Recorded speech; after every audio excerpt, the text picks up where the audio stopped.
Paano kung sabihin ko sa iyo na doon mismo sa iyong sariling kusina, may isang laso na malamang ay kinakain mo everyday na akala mo ay hindi mapanganib? Isang bagay na patak ng patak, araw-araw, ay tahimik na sinisira ang dalawa sa pinakamasipag na organ sa iyong katawan.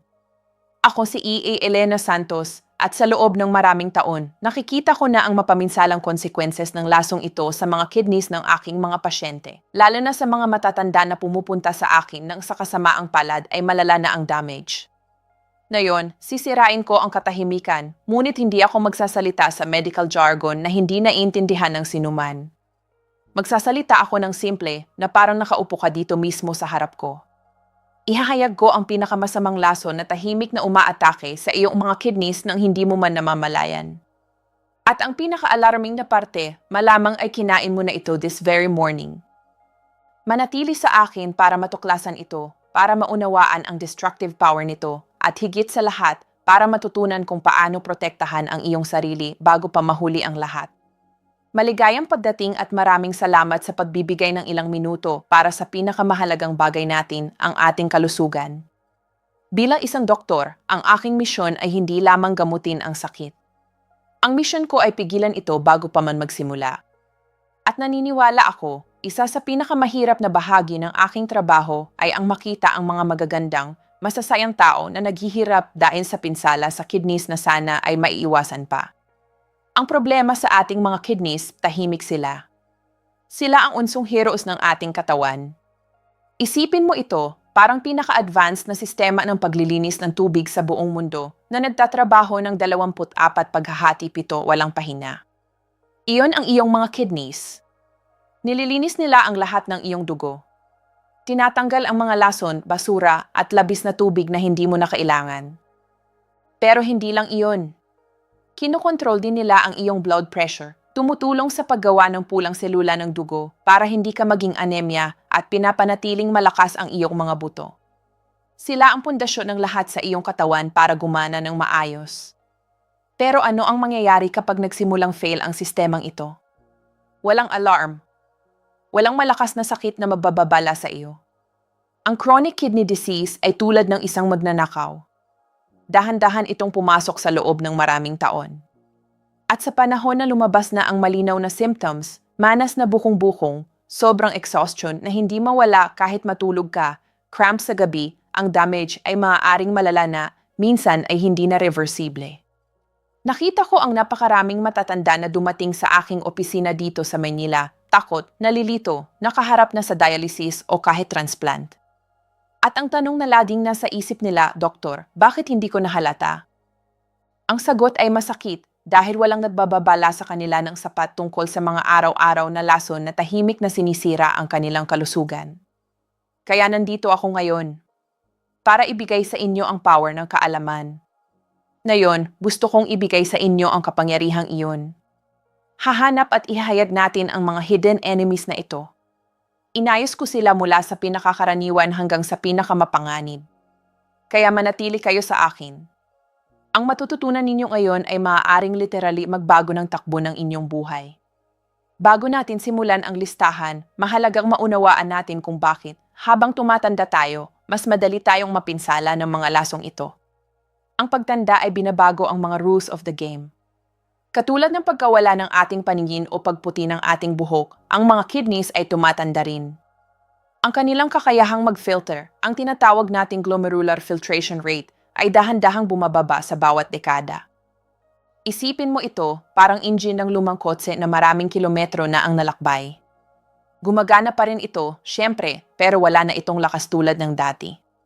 Ngayon, isipin mong binibigyan mo ang matandang engine na iyon ng masamang kalidad na gasolina at pinipilit mo itong umakyat sa matarik na bundok araw-araw. Ano sa tingin mo ang mangyayari? Tama! Masisira ito ng mas maaga. Iyon mismo ang marami sa atin ang hindi namamalayang ginagawa sa ating mga kidneys sa loob ng 60, 70 o 80 taon ng ating buhay. Inilantad natin sila sa mga bagay na noong bata tayo ay tila walang masamang effect, ngunit nag-iiwan ng maliliit na peklat na nagtitipon. At ito, ang cumulative effect, ang maaaring humantong sa kidney failure.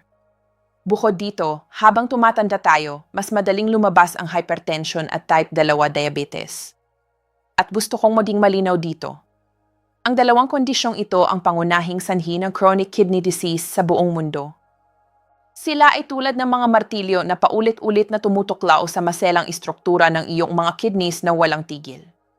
Kaya ang anumang bagay na nagpapalala ng diabetes at hypertension ay isang direktang atake sa kalusugan ng iyong mga kidneys.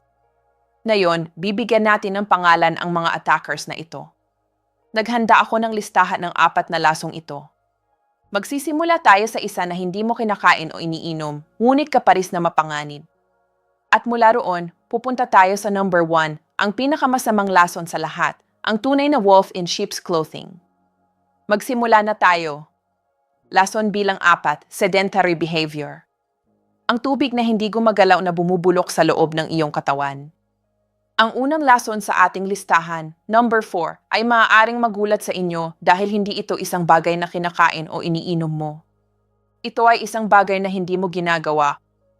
Tinutukoy ko ang pagiging sedentary, ang kakulangan ng galaw, ang paggugol ng maraming oras na nakaupo, kahit nagmamasid ng isiki o nakaupo sa harap ng screen. Maaaring itanong mo, Doktor, ano ang kinalaman ng pag-upo sa aking mga kidneys? Ang sagot ay lahat. Ang iyong mga kidneys ay nangangailangan ng malakas at malusog na blood flow para magawa ang kanilang trabaho. Isipin mo ang isang makapangyarihang ilog. Ang tubig ay mabilis na dumadaloy, nagdadala ng lahat at nananatiling malinis. Ngayon, isipin mo ang isang naipon na tubig sa hukay. Nag-ipon ng putik, lahat ay nabulok at ang tubig ay naging lason. Ang iyong circulatory system ay ang ilog na iyon. Kapag gumagalaw ka, kapag naglalakad ka, mas malakas ang tibok ng iyong puso. At ang dugo ay malakas na dumadaloy sa buong katawan mo, naaabot ang milyon-milyong filter sa iyong mga kidneys. Ang blood flow na ito ang nagbibigay sa kanila ng lakas para linisin ang iyong katawan ng husto. Ngunit kapag nakaupo ka ng matagal, lahat ay bumagal. Ang blood flow ay naging tamad tulad ng tubig sa hukay. At ito ang perpektong daan para sa mga pinakamasamang kaaway ng iyong mga kidneys, obesity, hypertension, at type 2 diabetes. Kapag hindi ka gumagalaw, nahihirapan ang iyong katawan na gamitin ng tama ang blood sugar na humahantong sa insulin resistance at sa huli ay diabetes. Ang kawalan ng galaw ay nagdudulot din ng pagtaas ng timbang na pinipilit ang iyong puso na magtrabaho ng mas mahirap at nagpapataas ng blood pressure. Ang bawat extra kilo ay isang karagdagang pasanin sa iyong mga kidneys. Ang solusyon, galaw. Huwag mag-alala. Hindi mo kailangang maging Olympic athlete bukas. Ang solusyon ay mas simple at naaabot ng lahat. Hatiin ang matagal na pag-upo. Kung marami kang oras na nakaupo, ang unang hakbang ay tumayo lamang. Magtakda ng alarm sa iyong phone tuwing 1 oras. Tumayo, maglakad sa loob ng bahay, kumuha ng basong tubig, mag-unat ng iyong mga kamay. Ang simpleng kilos na iyon ay muling nabubukas ng circulation. Ang susunod na hakbang ay ang magkaroon ng pang-araw-araw na paglalakad. Hindi kailangang maging mahabang lakbay. Magsimula sa 10 minuto sa paligid ng inyong barangay, pagkatapos ay 15 minuto sa susunod na linggo. Ang susi ay consistency, hindi intensity. Ang paglalakad ay isa sa pinakamahusay na exercise. Mabuti ito para sa puso, kinokontrol ang blood sugar, nagpapatibay ng mga buto, at syempre, nagpapadala ng malusog na blood flow sa iyong mga kidneys. Kung mayroon kayong problema sa paggalaw, may mga kahangahangang chair exercises na maaari ninyong gawin. Gumalaw ng inyong mga kamay, itaas ang inyong mga binti, ikot ang inyong mga bukong-buko, ang bawat maliit na hakbang ay nakakatulong.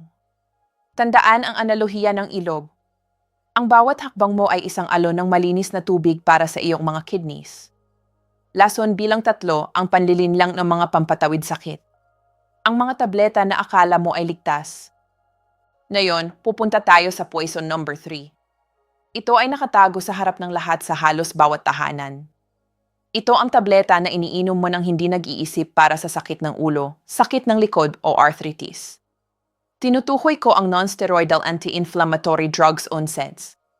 Mga pangalan tulad ng ibuprofen, naproxen o diclofenac ay pamilyar sa lahat. Milyon-milyong tao ang gumagamit ng mga ito sa pag-iisip na dahil over-the-counter ang mga ito ay hindi mapanganib. At doon nakatago ang malaking panlilinlang. Habang napaka-epektibo ng mga gamot na ito para sa sakit, Ang madalas na paggamit o mataas na dose ay maaaring maging nakamamatay para sa mga kidneys, lalo na sa mga matatanda. Narito ang simpleng paliwanag. Para mapanatili ang malakas na blood flow sa inyong mga kidneys, gumagamit ang iyong katawan ng mga substansya na tinatawag na prostaglandins na nagpapanatiling bukas ang maliliit na renal arteries. Ang problema ay ang SIDS ay humahadlang sa mga prostaglandins na iyon para mabawasan ang sakit sa katawan, ngunit hindi sila pumipili. Titigilan din nila ang mga nagpoprotekta sa iyong mga kidneys. Ang resulta, ang mga arteries sa iyong mga kidneys ay nangikik at nagsasara, at ang dugo at oxygen na umaabot sa kanila ay malaki ang pagbaba. Parang ang tinatapalak mo ang hose na nagdidilig ng halaman, hindi naabot ng tubig ang halaman at nagsisimula itong malanta. Ganoon din ang nangyayari sa mga kidneys. Ang tunay na panganib ay ang tahimik na damage. Ang pag-inom ng mga tableta na ito araw-araw para sa talamak na sakit tulad ng arthritis ay tulad ng paulit-ulit na pagtalpal ng hose ng araw-araw. Sa paglipas ng panahon, ang mga kidney filters ay nasasama, nagsisimulang mag-scar at humihinto sa paggana. Ito ay mabagal na proseso na walang symptoms hanggang huli na. Ang solusyon, igalang ang parehong sakit at ang tableta. Kaya ano ang gagawin natin? Baliwalain ang sakit? Siyempre, hindi. Ang kalidad ng buhay ay mahalaga. Ang solusyon ay maging matalino at higit sa lahat, makipag-usap sa isang doktor. Una at higit sa lahat, huwag mag-self-medicate gamit ang SIDS ng matagal. Kung matagal na ang sakit, ang solusyon ay hindi ang patuloy na uminom ng tableta. Ang solusyon ay pumunta sa doktor at alamin kung bakit. Ang layunin ay hindi patahanin ang alarm, kundi hanapin ang apoy. Pangalawa, maging tapat sa iyong doktor tungkol sa lahat ng inyong iniinom, kasama ang mga vitamins, herbal remedies, at mga gamot na over-the-counter. Maraming gamot para sa sipon o tulog ang naglalaman ng SIDS sa loob. Pangatlo, mayroon namang mga alternative para sa paminsan-minsang sakit. Ang paracetamol ay karaniwang mas ligtas para sa mga kidneys kapag kinuha sa tamang dose. Subukan din ang mga opsyon na hindi tableta, physical therapy, init, lamig, o pag-unat. Ang mga ito ay maaaring gumagawa ng kahangahangang gawa at nagpapababa ng pag-asa sa mga pampatawid sakit. Ang gintong panuntunan, ang SIDS ay makapangyarihang medications. Ang paggamit ng mga ito ng paminsan-minsan ay mabuti, ngunit ang pag-asa sa mga ito araw-araw ng walang medical supervision ay parang paglalaro ng Russian roulette sa iyong mga kidneys. Lason bilang 2, asin. Ang hindi nakikitang kaaway sa iyong pagkain. Ngayon, pupunta tayo sa poison number 2 na marahil ay pinakaminamaliit sa lahat. Nasa bawat kusina ito sa buong Pilipinas. Tinutukoy ko ang asin o mas tumpak ang sodium. Marami sa aking mga pasyente ang nagsasabi sa akin, Doktor, halos hindi na ako gumagamit ng asin. Iyon ang malaking maling akala. Ang problema ay hindi ang asin na iyong dinaragdag. Ito ay ang malaking halaga ng nakatagong sodium sa mga processed foods. Tinatayang higit sa 75% ng sodium na ating kinakain ay nagmumula sa mga nakabalot na pagkain, hindi mula sa salt shaker. Nasa tinapay ito, nasa longganisa at tusino na ating inuulam tuwing umaga, nasa Eden cheese at processed na keso, nasa sardinas at delatang pagkain, nasa mga instant na sopas, nasa mga sarsa at halos lahat ng nakabalot na mabibili sa tindahan. Ginagamit ng industriya ang sodium para mas matagal mabuhay ang mga produkto at mas masarap ang lasa. Ito ay isang invisible aggressor. Bakit ito nakakapinsala? Ang iyong katawan ay nangangailangan ng kaunting sodium para gumana. Ngunit kapag binahan natin ito, nasisira ang balanse. Para mapagaan ang lahat ng sodium na iyon, ang katawan ay nagtatago ng mga fluids, nagpapababa sa iyo ng uhaw, at inutusan ang mga kidneys na huwag maglabas ng kahit isang patak ng tubig. Ang resulta, ang blood volume sa iyong mga arteries ay tumaas at ang presyon sa loob ay tumaas. Iyon, sa simpleng salita, ay high blood pressure. Ang high blood pressure ay ang pangalawang pangunahing sanhi ng kidney failure. Ang mga kidney filters ay isang maselang network ng maliliit na ugat. Isipin mong sinusubukan mong linisin ang isang manipis na tela gamit ang fire hose sa buong presyon. Masisira mo ito. Iyon mismo ang ginagawa ng hypertension sa iyong mga kidneys araw-araw. Sinasama ang mga ito, pinagpepeklatan at sinisira sa isang vicious cycle. Ang solusyon, maging isang level detective. Ang pagprotekta sa sarili mula sa laso na ito ay nangangailangan ng pagbabago ng pag-iisip. Hindi ito tungkol sa pagkain na walang lasa. Ito ay tungkol sa matalinong pagkain. Ang pinakamakapangyarihang tool na mayroon kayo ay ang matuto kung paano basahin ang mga label. Baligtarin ang package at hanapin ang salitang sodium. Magugulat kayo sa halaga ng sodium sa mga pagkain na hindi man lang masarap asin ang lasa, tulad ng skyflakes, mga crackers, o cornflakes na ating karaniwang inuumaga. Pangalawang estratehiya, magluto ng mas marami sa bahay kung saan kayo ang may kontrol sa lahat. Pangatlo, muling tuklasin ang mga natural na lasa. Binigyan tayo ng kalikasan ng isang arsenal ng mga damo at pampalasa para gawing masarap ang anumang lutuin, bawang, sibuyas, paminta, luya, kumin, paprika. Ang kalamansi at suka ay kahangahangang pampalakas ng lasa ng walang sodium. At para sa inyong pang-araw-araw na inumin, subukan ang mainit na salabat, saan ang pandan o saan ang tanglad, natural, masustansya at walang sodium. Isang huling trick, kung bumibili ka ng mga dilatang sardinas o gulay, banlawan ang mga ito ng husto sa ilalim ng gripo. Ang simpleng hakbang na iyon ay nagtatanggal ng malaking bahagi ng nadinagdag na sodium. Sa loob ng ilang linggo, ang iyong taste buds ay magre-reset at magsisimula kang mapansin ang tunay na lasa ng pagkain. Nakakapalaya ito. Ang pinakamasamang lason, asukal at puting harina. Ang nakamamatay na matamis na magkasama. At ngayon, nakarating na tayo sa panghuling isa. Pinag-usapan natin ang sedentary behavior, ang mga pampatawid sakit at asin. Lahat ng ito ay pormidableng kaaway. Ngunit ngayon, ipinapakilala ko sa inyo ang aking itinuturing na poison number 1, ang walang katulad na kampiyon ng tahimik na pagkasira. Ang pinaka-addictive, ang pinakamaraming nasa ating dieta, at ang nagdudulot ng pinakamapaminsalang damage. Ang lasong ito ay hindi isang bihirang chemical. Ito ay isang bagay na iniugnay natin sa mga handaan, mga gantimpala at pagmamahal. Tinutukoy ko ang asukal at ang hindi nito mapaghihiwalay na kasama, ang puting harina. Ang matamis na puting pulbos, ang mga kakanin, ang soft drinks, at pati na rin ang puting kinapay, pansit at mga biskwit. Sa aking karanasan, ang magkasamang ito ang pangunahing dahilan kung bakit ang diabetes ang number 1 na sanhi ng kidney failure sa buong mundo. Ito ay isang pattern na napakaraming beses ko nang nakita sa aking mga pasyente, mga lolo at lola mula sa Cebu, Davao, at Pangasinan na pumupunta sa akin at sa huli ay nahaharap sa dialysis. Bakit kaya ako napakatapang tungkol dito? Dahil ang asukal at puting harina na halos agad na kino-convert ng iyong katawan sa asukal ay hindi naglulunsad ng isang atake lamang. Naglulunsad sila ng malaking koordinadong pag-atake mula sa maraming fronts. Attack Front 1 ang direktang daan sa diabetes. Ang number 1 na sanhi ng kidney failure ay diabetes. At ang labis na pagkonsumo ng asukal at puting harina ang pangunahing may kasalanan sa likod ng type 2 diabetes. Kapag kinain mo ang mga ito, nagtitrigger sila ng tsunami ng glucose sa iyong dugo. Ang pancreas ay nagtatrabaho ng sobra, naglalabas ng insulin para kontrolin ito. Kung mangyayari ito araw-araw, nagsisimulang baliwalain ng mga cells ang insulin at ang asukal ay nananatili sa dugo. Ganoon ipinanganak ang type 2 diabetes. Kapag ang blood sugar ay mataas ng matagal, ang damage sa mga kidneys ay brutal. Ang asukal ay literal na nagkakaramel sa mga kidney filters, ginagawa itong mahigpit at sinisira ang mga ito. Ito ang pinakamabilis na landas tungo sa dialysis.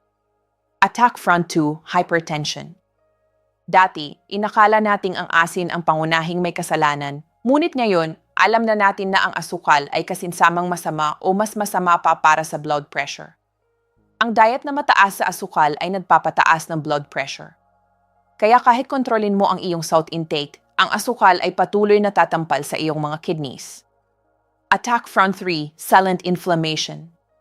Ang asukal ay apoy para sa iyong katawan. Nabudulot ito ng mababang antas ng talamak na inflammation na sinasaktan ang loob ng lahat ng iyong mga arteries, kasama na ang maliliit sa iyong mga kidneys. Attack Front 4, obesity at fatty liver. Ang labis na asukal na hindi nasusunog ay nagiging taba. Ang tabang ito ay nag-ipon, humahantong sa obesity, isa pang risk factor para sa kidney disease, at nag-iimbak sa atay na nagdudulot ng fatty liver, isang kondisyong nagagambala sa iyong metabolism at nagpapahina sa iyong mga kidneys. Tulad na nakikita ninyo, ito ay isang kabuuang pag-atake, kaya naman tinatawag ko itong poison number 1. Ang solusyon, bawiin ang kontrol. Ang magandang balita ay maaari tayong lumaban sa kaaway na ito. Ang kaalaman ang susi. Una, unawain na ang asukal ay may maraming pangalan. High fructose corn syrup, dextrose, sucrose, maltose, lahat ito ay mga disguise para sa parehong lason. Pangalawa, alisin ang pinakahalata na pinagkukunan. Mga soft drinks, juice drinks, matamis na sa asabot, sila ay likidong asukal. Ang isang bote ng soft drinks ay maaaring maglaman ng higit sa 10 kutsarita ng asukal. Palitan ang mga ito ng tubig, tubig na may kalamansi, mainit na salabat, o sa anong pandan. Ito marahil ang pinakamakapangyarihang pagbabago na maaari mong gawin. Pangatlo, mag-ingat sa mga low-fat na produkto. Kadalasan, ang taba ay tinanggal at pinalitan ng asukal para masarap pa rin. Palaging pumili ng natural na bersyon. Halimbawa, plain na taho imbes na sweetened na taho at magdagdag ng sariwang prutas sa bahay. Pang-apat, palitan ang puting harina ng buong butil, tunay na wheat bread, kayumanggi na bigas, oatmeal. Ang fiber ay nagpapabagal ng pagsipsip ng asukal. At yakapin ang tunay na pagkain, prutas, gulay, monggo, patani, karne, isda, itlog, mani at kasuri. Kapag ang iyong diet ay nakabatay sa buong pagkain, ang asukal at puting harina ay halos magically mawawala. Ngunit gusto ko ring sabihin sa inyo ito ng may pagmamahal. Alam ko na para sa ating mga lolo at lola dito sa Pilipinas, ang matamis na pagkain ay hindi lang simpleng pagkain. Ito ay bahagi ng ating kultura, ng ating mga alaala, at ng ating pagmamahal sa ating mga pamilya. Ang leche flan sa Pasko, ang biko sa handaan, ang champorado tuwing umaga, naiintindihan ko na hindi madaling bitawan ang mga ito ng tuluyan. Hindi ko sinasabi na huwag na kayong kumain ng matamis magpakailanman. Ang sinasabi ko ay maging matalino at maingat. Paminsan-minsan na pagtikim, maliit na bahagi lamang, ito ay mabuti. Ngunit ang pagkain ng asukal at puting harina sa bawat kainan, sa bawat merienda, sa bawat inumin, iyon ang mapanganib. Ang inyong mga kidneys ay nagtatrabaho na walang pagod para sa inyo sa loob ng maraming taon. Ngayon ay panahon na para alagaan sila. At narito pa ang isang bagay na gusto kong ipaalala sa inyo. Ang mga pagbabago sa inyong diet ay hindi kailangang maging malaki at bigla. Magsimula sa maliliit na hakbang. Halimbawa, ngayong linggo, subukan ninyong palitan ang inyong soft drinks ng tubig o salabat. Iyon lamang. Sa susunod na linggo, subukan ang kayumanggi na bigas imbes na puting bigas. Sa isang buwan pa, maaari ninyong mapansin na mas maganda na ang inyong pakiramdam, mas may lakas kayo, at ang inyong mga kidneys ay nagpapasalamat sa inyo. Ang pagsira ng mga kadena ng asukal ay ang pinakamakapangyarihang gawa ng pagtatanggol para sa inyong mga kidneys. Narating na natin ang isang mahalagang paglalakbay ngayon. Inihayag natin ang 4 na tahimik na lason na nagbabanta sa inyong mga kidneys. 4, ang sedentary behavior na nagpapabagal ng inyong circulation. 3, ang mga pampatawid sakit ng SIDS na maaaring sumikip sa inyong mga kidneys. 2, ang nakatagong asin na nagpapataas ng inyong blood pressure. 1, ang asukal at puting harina na naglulunsad ng buong-buo na pag-atake sa iyong katawan. Maaari kayong makaramdam ng kaunting nahihilo ngayon, ngunit ang aking layunin ay hindi kayong takutin. Ang aking layunin ay bigyan kayo ng power. Ang katotohanan, kahit na masakit, ay ang tanging bagay na nagbibigay daan sa atin na gumawa ng mas magandang desisyon. Ang kidney disease ay hindi kailangang maging inyong kapalaran. Ang bawat isa sa mga lasong ito ay nasa inyong kontrol. Ikaw ang nagpapasya kung tatayo ka mula sa upuan. Ikaw ang nagpapasya kung pupunta ka sa doktor. Ikaw ang nagpapasya kung babasahin mo ang label. Ikaw ang nagpapasya kung pipiliin mo ang tubig imbes na soft drinks. Hindi ito tungkol sa pagbabago ng lahat ng sabay-sabay. Ito ay tungkol sa paggawa ng isang maliit na hakbang ngayon at isa pa bukas. Ang bawat maliit na pagbabago ay isang tagumpay. Ang bawat lutong pagkain sa bahay, ang bawat paglalakad sa inyong barangay, ito ay isa pang bato sa pader na nagpoprotekta sa inyong mga kidneys. Meron kayong power na baguhin ang inyong kwento sa kalusugan. Kung binuksan ng video na ito ang inyong mga mata o nagpapaisip sa inyo, Hinihingi ko sa inyo na gumawa ng isang napakahalagang bagay. I share ito. Ipadala ito sa inyong mga anak, sa inyong asawa, sa inyong mga kaibigan dito sa Pilipinas. Ang impormasyong nagliligtas ng buhay ay dapat kumalat.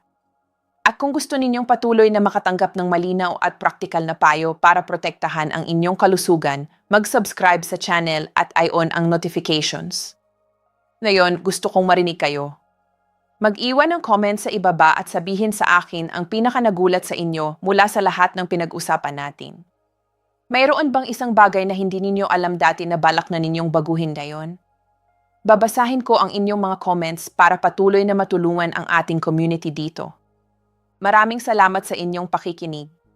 Maraming salamat sa pagbibigay ng oras para sa pinakamahalagang bagay, ang inyong kalusugan. Tandaan, ang inyong mga kidneys ay walang pagod na nagtatrabaho para sa inyo sa bawat segundo. Isuliklat ang pabor sa kanila sa pamamagitan ng matalinong pagpili. Ako si Elena Santos at taos pusong nais ko para sa inyong isang mahabang, malusog at masayang buhay. Alagaan ang inyong mga kidneys. Alagaan ang inyong buhay. Hanggang sa susunod.